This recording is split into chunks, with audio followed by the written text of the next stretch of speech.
Hey guys, it's Ashley from It's Fitting, and I am linking up with Kelly's break room today to do kind of a dialect study. Um, Not sure if you guys saw the Huffington Post this week, but one of their writers did a study on the different dialects around the country and how each of us pronounce the same word.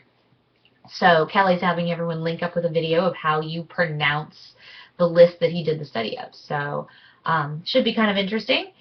And kind of some background on me and my dialect influence is I grew up in Southern California, and I live in Northern California, but I spent 10 years in Virginia. So while most Southerners don't consider Virginia to be particularly Southern, I picked up a pretty bizarre Southern accent while I was living there, and then bits and pieces of it kind of sneak through when I'm talking out here in Northern California, which just kind of baffles some people because, where did y'all come from in Northern California?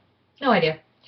Anyway, so without further ado, I will start. The first one is, what is a generic term for a sweetened carbonated beverage? We call that, or I call that soda. No pop or cola or anything. What do you call the miniature lobster that you find in lakes and streams? I call it a crawfish. I've called it a crawdad. Kind of depends on where I am at the time. What is the thing that the kids drink water from in the hallways at school? Now, I didn't realize there was another word for this, but I call it a water fountain. I'd be interested to see what you guys call it.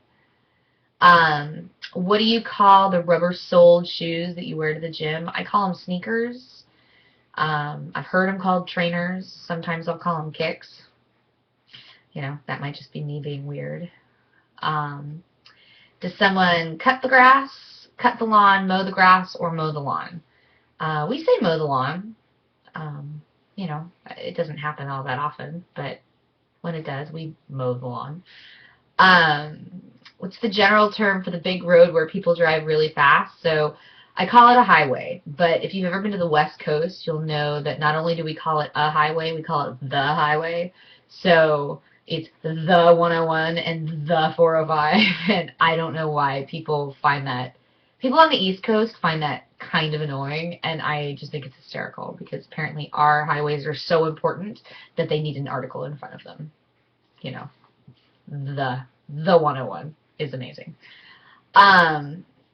What do you call a group of two or more people? Now, here's where my Southern kind of thing kind of comes out. I say y'all. I say y'all, or I say you guys. You guys.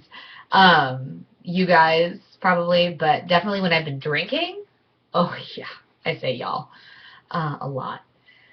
Actually, my accent comes out a lot more when I've been drinking, so if you ever see me, drunk, you'll probably wonder when I left the plantation. So how do you pronounce that stuff that you pour on your pancakes? I say syrup, so I don't know what the rest of you say. Another Southernism I picked up is I say pecan instead of pecan. I think that drives my family crazy. 10 years in Virginia, what can I say? I call them pajamas. I don't know what else you would call them, but, well, we call them jammies, but mayonnaise as opposed to mayonnaise, I guess. I throw in a few extra syllables there when you live in the South. The guy that sues your ass is the lawyer. My son writes with a crayon. And then the words Mary, Mary, and Mary all sound the same to me. So I don't know how else I would pronounce them, but I would be interested to hear how you guys do. So hopefully that was just, enlightening for you to know how I pronounce things. And I definitely use some NorCalisms as well. Like, I don't know too many people that still use the word rad, but I use it a lot. I have been known to drop a gnarly or two. And since I've never been a surfer in my life, I don't really know where that came from. But, I'll blame the Southern California thing. Anyway, thanks for stopping by, and you should link up with Kelly's break room, or at least go check out and see what the people across the country how they say these words. So, have a good weekend. Bye.